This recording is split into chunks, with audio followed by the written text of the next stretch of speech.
I would like to explore the question, how do we make our worship inclusive for non-English speaking Christians? From Advent to Easter Sunday, I was on placement in Runcorn.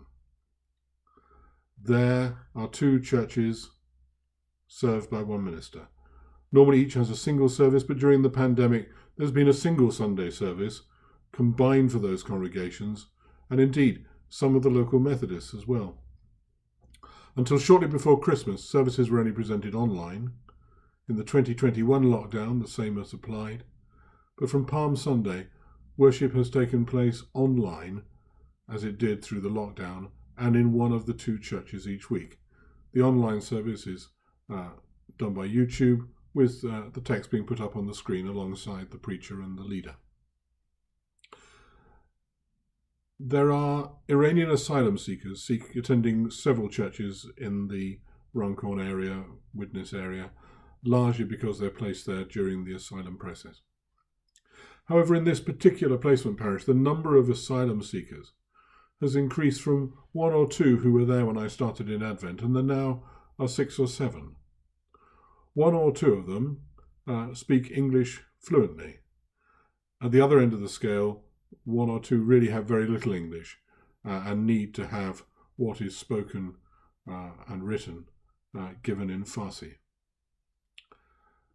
As part of the placement experience, I was asked to prepare an online service for Good Friday.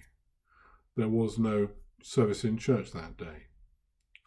And in the course of doing that, I included some elements with text in both English and in Farsi. For example, the Psalm, the Lord's Prayer. On other slides, for example, the passages of the Passion narrative, I could only include the scripture references in Farsi as well as in English. I should have liked to put those readings on the screen in Farsi as well, but I regret that pressure of time just did not permit that extra work. The gospel text was put up on the screen both online and in church in Farsi on Easter Sunday. In the days before Easter, I'd been turning over, in my mind, the possibility of leading at least one prayer in Farsi and English for the benefit of the whole congregation. In discussion with the incumbent, we decided that we would use the blessing from Numbers 6:24 to 26, with which I'm sure you're all familiar. In order to do this, as in so many instances during lockdown, I turned to the internet. Online Farsi scripture is relatively easy to access. If you've not done it before, a note of caution: if cutting and pasting, remember that Farsi, like Hebrew, reads from right to left and needs therefore to be right aligned in order to make it easy for your Farsi readers. However, actually reading out the Farsi script was totally beyond me. But again, the good old internet provided a transliteration website.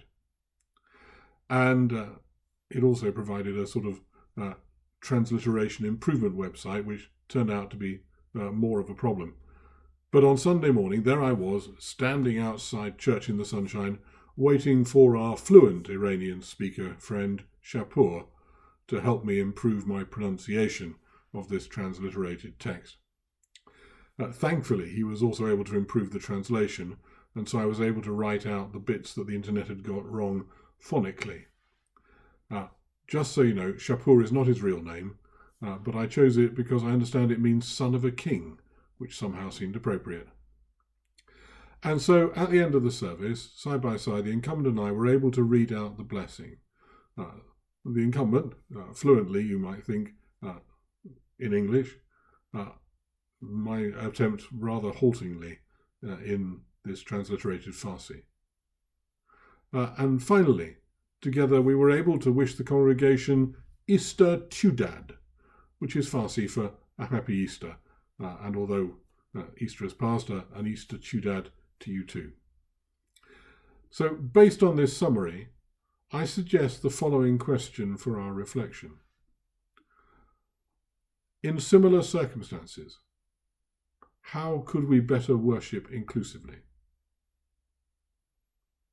How can we be inclusive in our worship? A number of subsidiary questions might arise. As a group, I hope we will think of others, but here are the ones that occurred to me. Should the Iranian members of the congregation be encouraged to attend another local church because perhaps there is a larger group and someone who can provide simultaneous translation during the service itself?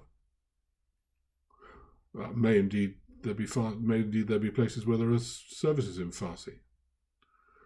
Second question, should we have got Shapur to read out the Farsi version of the blessing that Sunday? Or was it better for us, who are not Farsi speakers or members of that group, to do it using our best efforts in an attempt to demonstrate and to be inclusive? And I suppose for me the final question is, or one of the last questions is, since I've returned to Runcorn as now my sending church until ordination, should I start to learn Farsi as well? And maybe finally, is there benefit in one of us, me, maybe trying to meet this group separately to see whether there is scope for building a fellowship by sharing with them my and learning some of their faith journeys?